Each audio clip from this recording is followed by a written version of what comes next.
You sure you want to do this on camera, officer? Naomi Brooks asked softly as rainwater slid down the side of her old gray Chevy Malibu parked beneath the flashing patrol lights on Highway 71 outside Austin, Texas. Officer Ryan Keller didn't answer right away. His heavy boots splashed across the wet asphalt, while red and blue lights pulsed across the empty highway like warning signals cutting through the storm. A few passing drivers had slowed down now. Phones were already out. Recording. Watching. Ryan adjusted the flashlight clipped to his vest and leaned toward Naomi's open driver's side window with the slow confidence of a man who had never expected anyone to challenge him.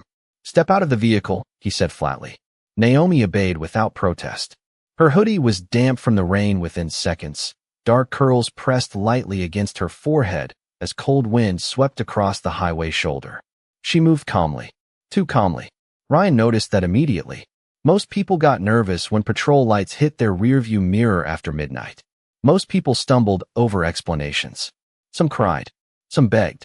Naomi Brooks simply stepped out into the storm like she already knew how the night would unfold. That unsettled him more than he wanted to admit. Deputy Mark Ellis stayed several feet behind his partner, younger, quieter, watching traffic crawl by through sheets of rain. Ryan circled the Malibu slowly with his flashlight. "License says this vehicle belongs to you?" he asked. "Yes." "You been drinking tonight?" "No." "Mind telling me why you switched lanes without signaling back there?" Naomi looked toward the dark highway stretching endlessly behind them. "I used my signal." Ryan smirked slightly. "That's not what I saw." The rain intensified, tapping against the hood of the cruiser in sharp metallic bursts. Naomi folded her arms against the cold, but kept her eyes steady. Ryan hated that look. Calm. Measured. Like she wasn't afraid of him. He motioned toward the back seat. "Mind if I take a look inside? Do I have a choice?" Ryan smiled without warmth. "Depends how difficult you want a night to be." Deputy Ellis shifted uncomfortably near the cruiser. "Something in." Naomi's expression made him glance twice at her. She looked exhausted, yes, but not guilty. Not scared either. Just observant. Like she was studying every detail around her. Ryan opened the rear passenger door and leaned inside the vehicle. The beam of his flashlight swept across fast food wrappers, a folded blanket, and a leather notebook sitting near the floorboard. Then suddenly Ryan stopped moving. "Well now," he muttered. Naomi's face remained unreadable. Ryan slowly lifted a small plastic bag from beneath the seat cushion. White powder pressed tightly inside. He held it up toward the flashing lights, as if presenting a trophy. "Looks like we found something interesting." Deputy Ellis frowned immediately. "You didn't search there before," he said quietly. Ryan ignored him. Naomi stared at the evidence bag for several long seconds, while rainwater rolled from her sleeves onto the pavement below. Then she looked directly at Ryan Keller. "You planted that." The words landed harder than the thunder overhead. Even the passing traffic seemed quieter for a moment. Ryan let out a cold laugh. "Careful," he said. "That accusation alone could make things worse for you." But Naomi didn't respond. Her eyes drifted instead toward the small black camera attached to Ryan's chest. The blinking red recording light was gone. Deputy Ellis noticed it too. His stomach tightened instantly. Naomi tilted her head slightly, voice calm enough to almost disappear beneath the rain. "Did you already turn your body cam off?" Ryan's smile faded for half a second. Just half a second. But it was enough. The rain kept falling, steady now, softer but colder, turning the highway shoulder into a sheet of black glass beneath the patrol lights. Officer Ryan Keller slipped the plastic evidence bag into his jacket pocket and took one slow step toward Naomi Brooks. "You really think anyone is going to believe you over me?" he asked quietly. Naomi did not answer immediately. Her eyes stayed fixed on the empty body camera attached to his chest. Deputy Mark Ellis swallowed hard beside the cruiser, water dripping from the brim of his cap. He had worked with Ryan for almost 3 years, long enough to know the older officer liked control more than procedure. But tonight felt different. Too sharp. Too deliberate. Ryan opened the rear door of the patrol vehicle. "Turn around," he ordered. Naomi complied without resistance. The steel cuffs clicked softly around her wrists while passing headlights streaked across the wet pavement behind them. One driver slowed down long enough to hold up a phone through the window before disappearing into the storm again. Ryan noticed it and frowned. "Get in the car." Naomi lowered herself carefully into the back seat. The interior smelled faintly of stale coffee and damp leather. Rainwater slid down the windows in crooked lines, distorting the flashing lights outside into red and blue smears. Ryan shut the door harder than necessary. Deputy Ellis remained standing outside for another moment before leaning closer to his partner. "You sure you want to push this?" he asked under his breath. Ryan stared at him coldly. "You got something to say, Mark?"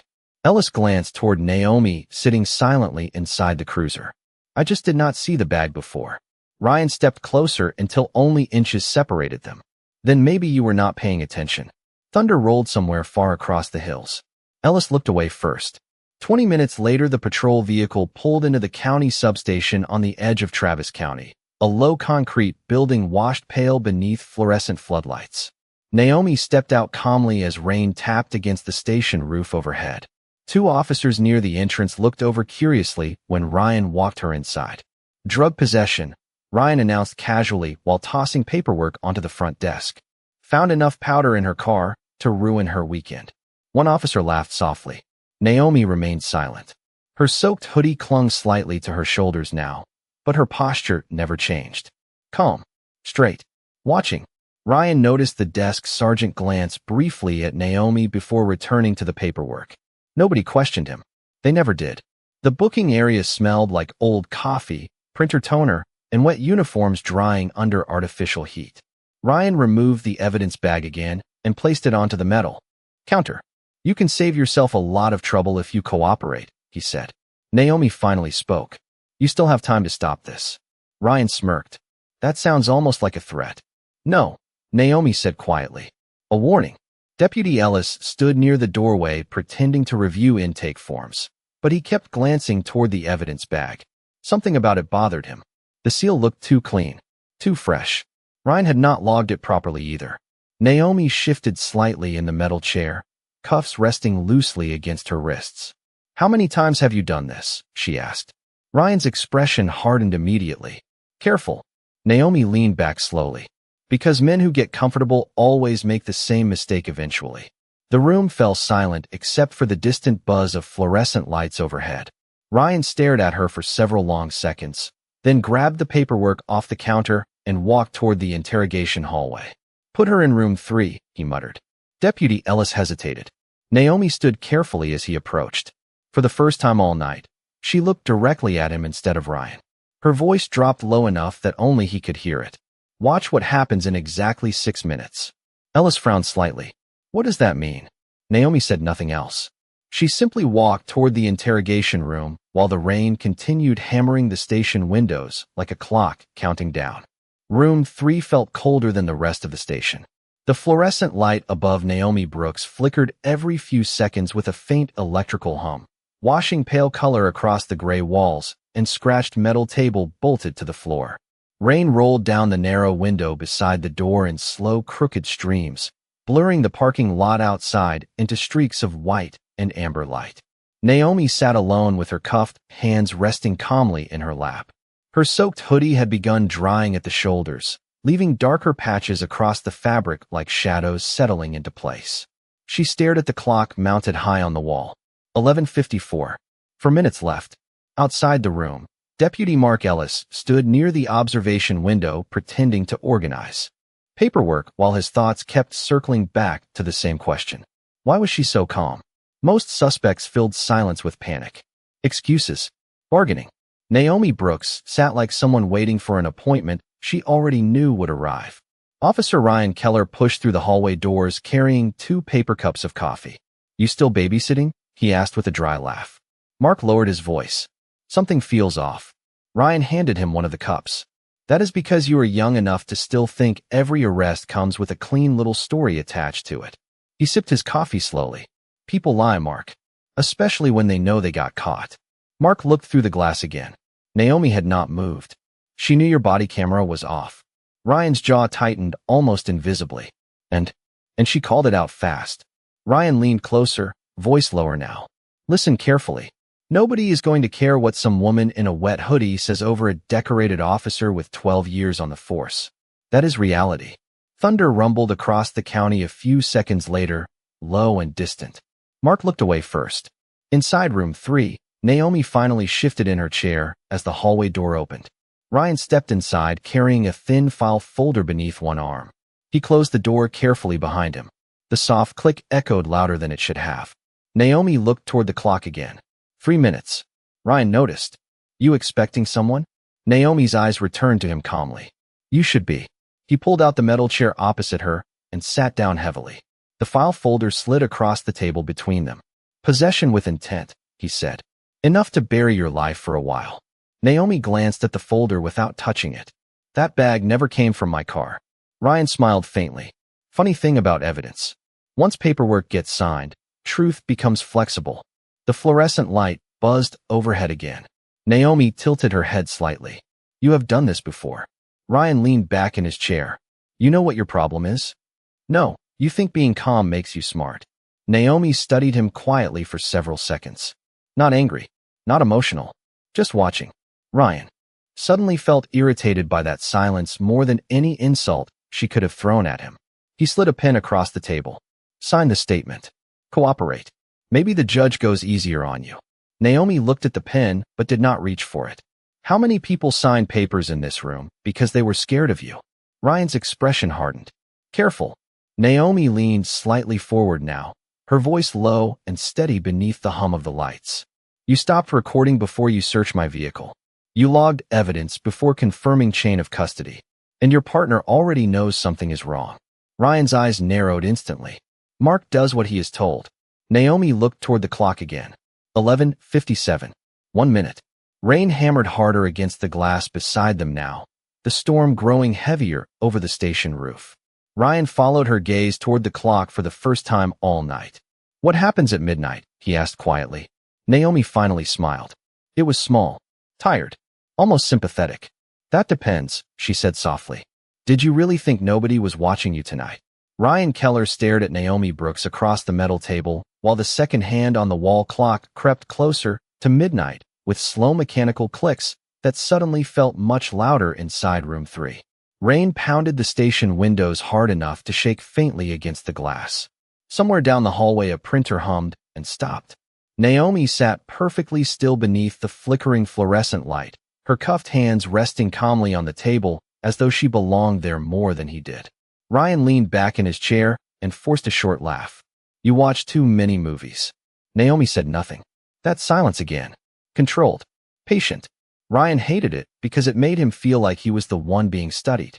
He tapped the file folder with 2 fingers. You know what happens next? Booking. Court. Public defender. Nobody remembers your name 6 months from now.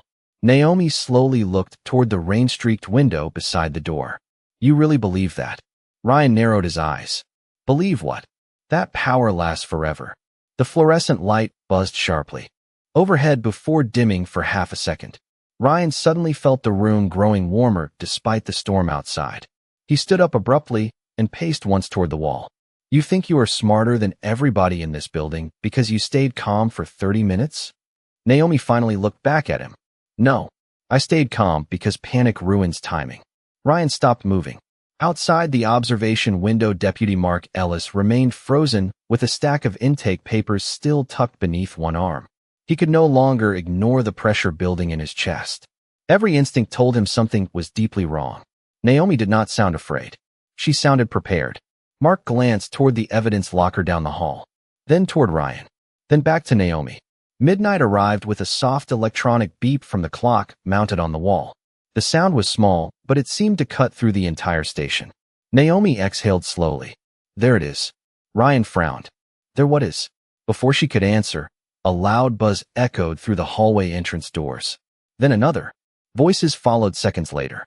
Calm voices. Official voices. Mark turned immediately toward the front lobby as footsteps moved quickly across the tile floor outside. Ryan noticed the shift in his partner's expression. What now? He muttered irritably. Mark stepped away from the observation window. There are people here. Ryan opened the interrogation room, door halfway. What people? But before Mark could answer, 3 figures appeared at the far end of the hallway wearing dark federal jackets, soaked with rainwater. One carried a leather credentials case already open in his hand.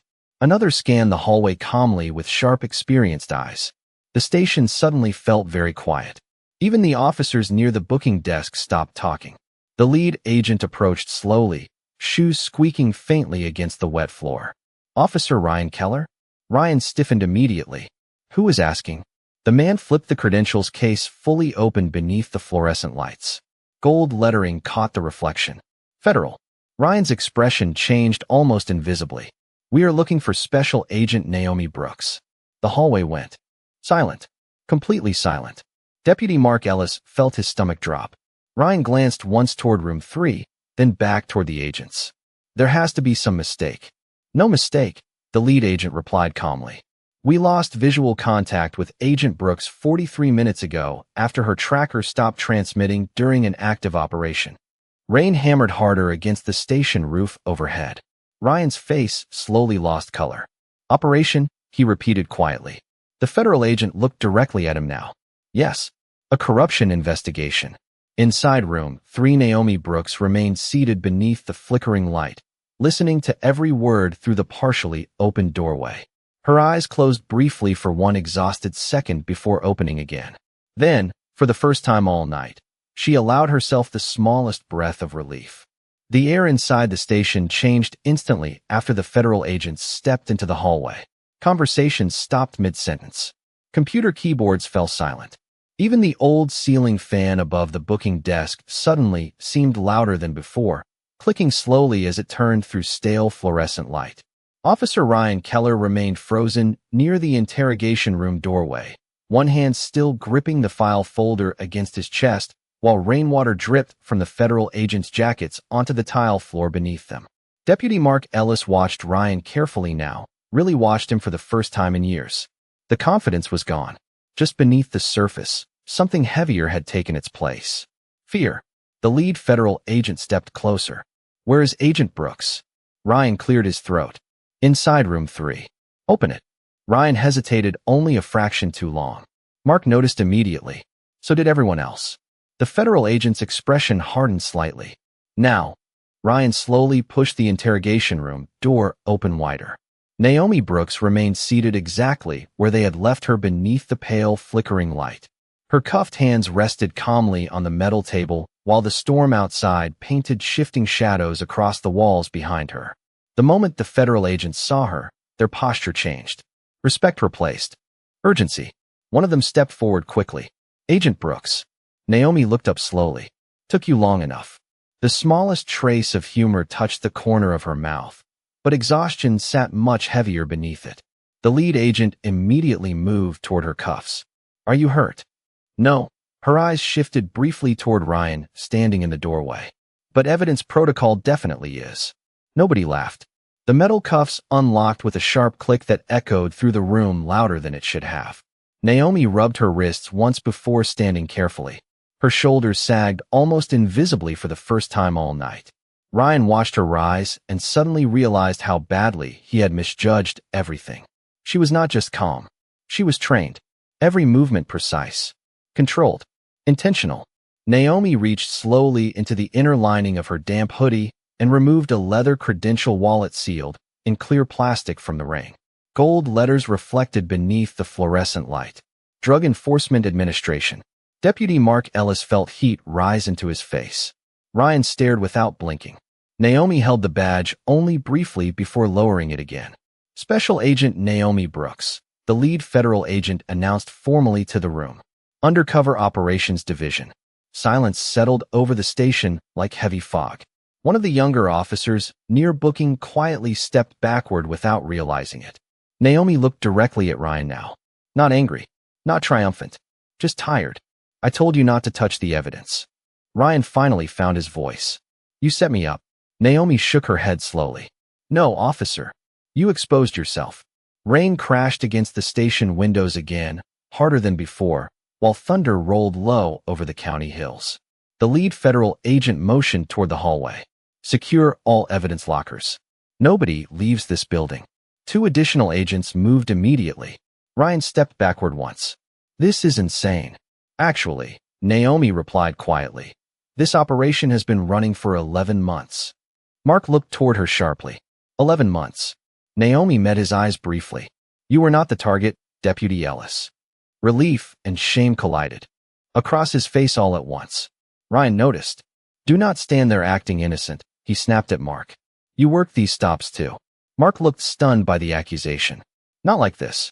Ryan laughed once, bitter and sharp. "You think they care about the difference?" Naomi stepped toward the doorway slowly. "Integrity always cares about the difference." Ryan's jaw tightened hard enough to show through the muscles in his face.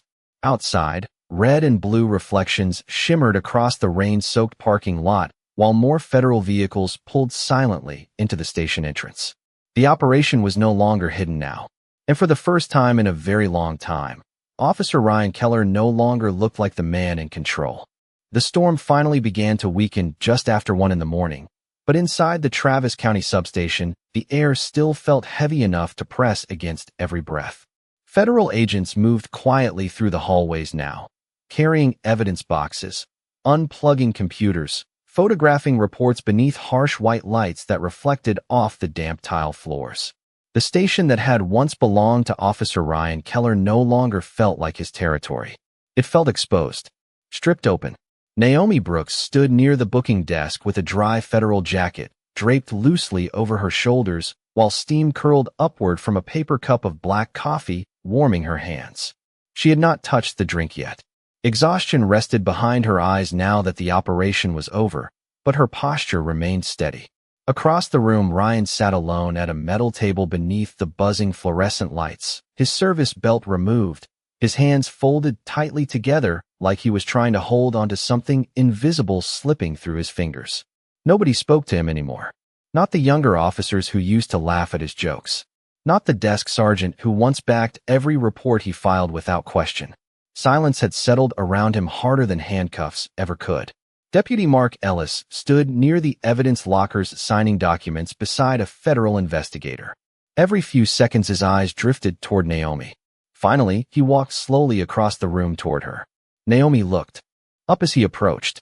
Mark stopped a few feet away, rainwater stains still dark on the sleeves of his uniform. "I should have said something sooner," he admitted quietly. Naomi studied him for a moment before answering. "You noticed the patterns?" Mark nodded once.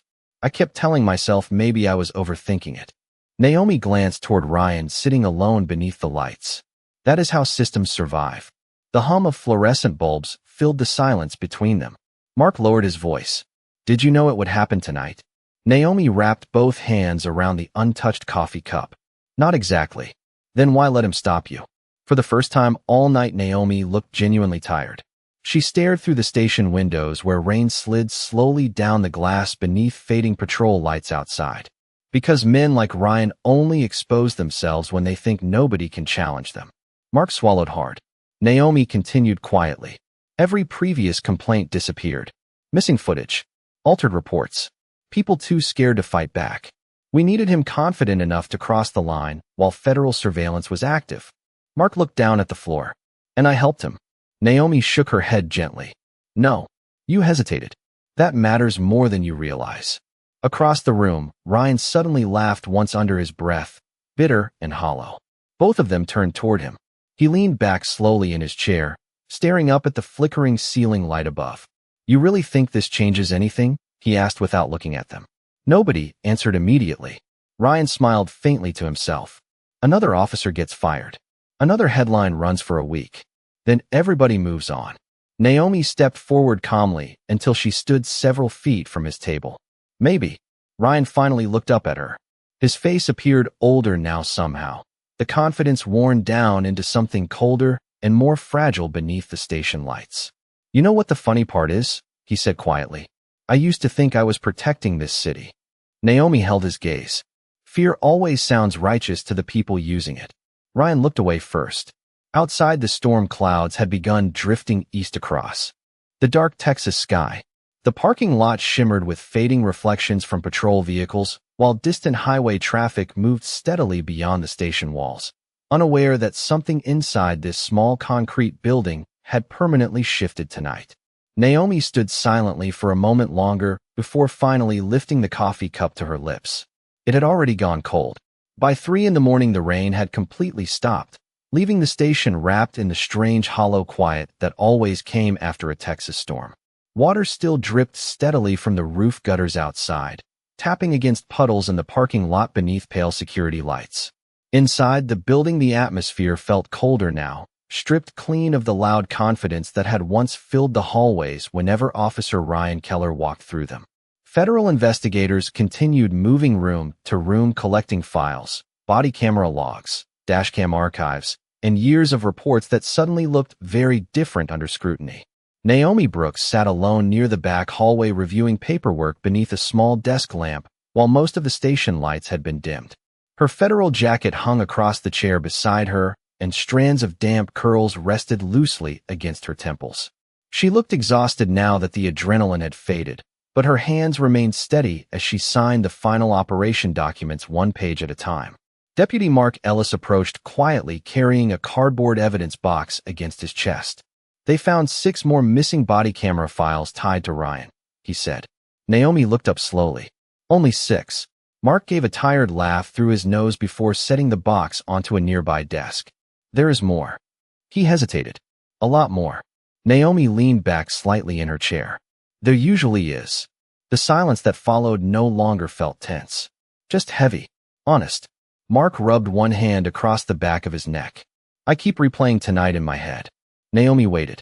"When you looked at me outside on the highway," he continued quietly, "it was like you already knew I was not fully with him." Naomi glanced toward the dark hallway leading to the booking area. People reveal themselves long before they realize it. Mark frowned slightly. "How?" Naomi folded the paperwork neatly into a file. "You were the only one who kept looking at the evidence instead of me." Mark stared at her for a second before lowering his eyes. Across the station, Ryan Keller remained seated alone beneath the flickering fluorescent lights near booking. Hours had passed, yet he had barely moved. The sharp edges of authority were gone from him now.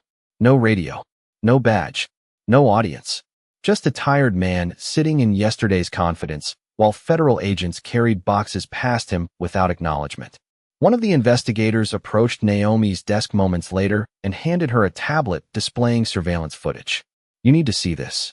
Naomi stood slowly beside him while the video loaded. Grainy black and white footage from the station parking lot appeared on the screen. Timestamp: 11:21 p.m. Ryan's patrol cruiser sat beneath the rain-soaked floodlights. Then the footage showed him walking toward Naomi's vehicle before the traffic stop had officially been called in. Alone. Naomi's expression hardened slightly as the investigator zoomed closer. Ryan glanced around once before leaning briefly inside the rear passenger door of the Chevy Malibu. Deputy Mark Ellis stared at the footage in disbelief. That was before he even pulled her over. The investigator nodded grimly. Parking lot camera caught everything. Naomi remained silent for several seconds. Not victorious, not shocked, just deeply tired in a way that settled behind her eyes. Mark looked toward Ryan sitting alone across the station. "So it is over." Naomi slowly handed the tablet back. "No," Mark frowned. "What do you mean?" Naomi looked around the station quietly. Ryan Keller was never the whole system. The words lingered heavily in the dim hallway. Somewhere in the building, a copier machine whirred to life again, while another evidence box sealed shut with loud strips of tape. Naomi picked up her jacket and slipped it on slowly. Fear survives because people convince themselves silence is safer. Mark looked down at the floor. "And now?"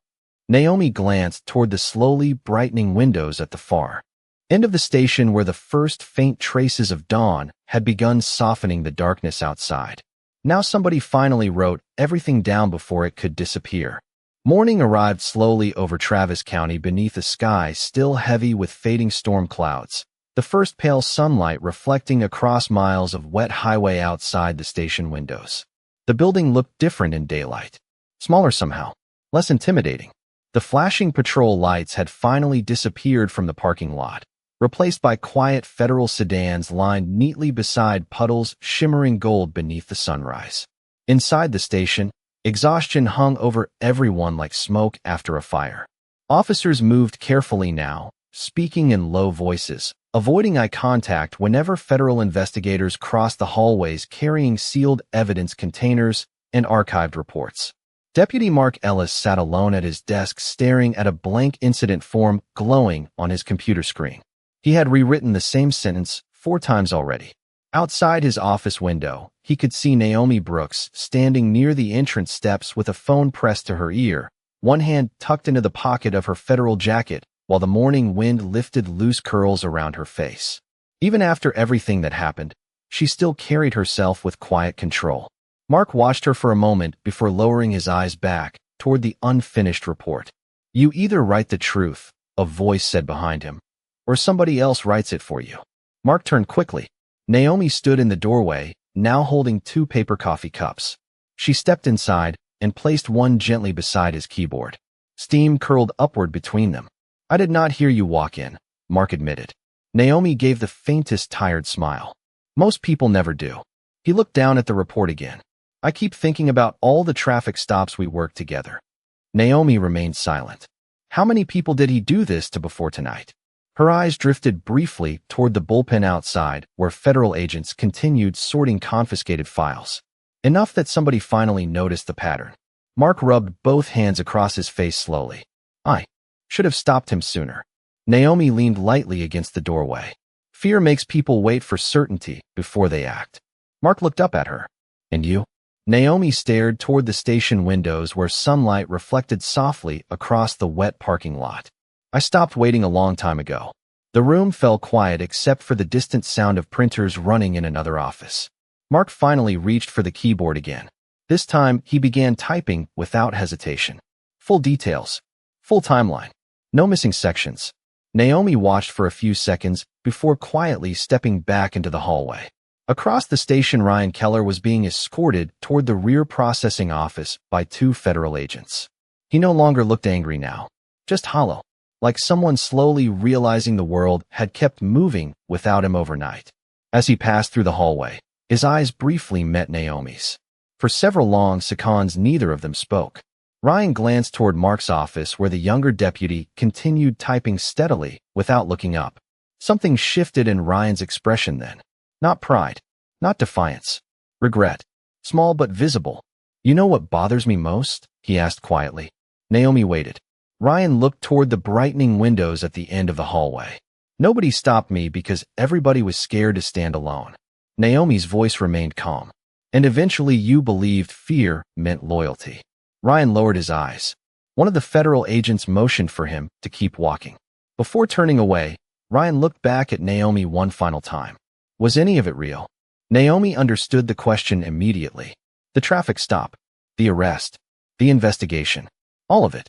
She answered softly. The choices were real. Ryan said nothing after that.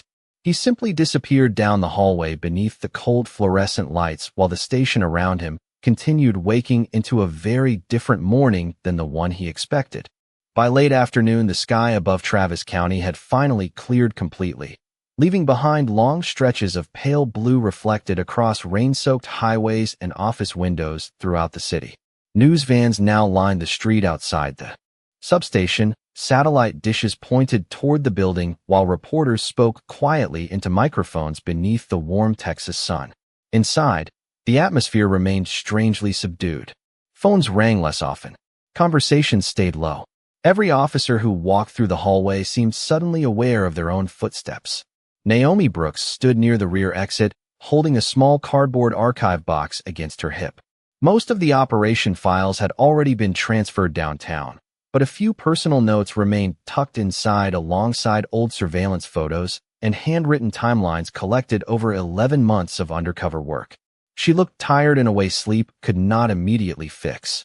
The kind of exhaustion that settled deep beneath the skin after carrying too much tension for too long.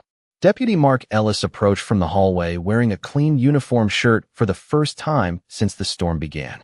He held a folded piece of paper in one hand. "I finished my statement," he said quietly. Naomi nodded once. "How does it feel?" Mark let out a slow breath through his nose. "Honest." Naomi adjusted the box slightly against her side. "That is usually heavier than people expect." A faint smile crossed Mark's face before fading again. "The captain said internal affairs is reopening old complaints now." Naomi looked toward the front offices where investigators still moved between desks under soft fluorescent lights. "Good." Mark hesitated before speaking again. "You think any of this actually changes things?" Naomi considered the question carefully. Outside the rear exit, sunlight shimmered across puddles in the alley behind the station, while a warm breeze carried the faint scent of wet asphalt and distant traffic. Change is slow, she said finally. But silence is slower. Mark lowered his eyes thoughtfully. Somewhere near the front lobby, a television reporter's voice echoed faintly through the station walls before fading again. Naomi started toward the rear exit, but paused when she noticed Ryan Keller standing alone near the hallway intersection ahead. Two federal officers remained nearby, though at a respectful distance now. Ryan no longer wore a uniform, just plain clothes and exhaustion. He looked older than he had 24 hours earlier. For a long moment, neither of them spoke. Then Ryan glanced at the archive box in Naomi's arms. That everything? Naomi nodded slightly. Most of it. Ryan looked down the empty hallway beneath the pale overhead lights. Funny thing is, he said quietly, I used to think people feared me because I was strong. Naomi waited calmly. Ryan gave a hollow laugh under his breath. Turns out they were just tired. The words lingered between them, honest in a way nothing else he had said before ever was. Naomi studied him carefully for several seconds before answering. Fear can control a room for a while. Ryan slowly looked up at her. But Naomi shifted the box gently against her side. Respect stays after the room goes quiet. Ryan's eyes dropped again. This time he did not argue. He simply stepped aside from the hallway without another word. Naomi walked past him toward the rear exit, while sunlight spilled softly through the open doorway ahead. Outside, the storm felt impossibly far away now. Water still clung to the edges of the parking lot, catching reflections of the evening sky.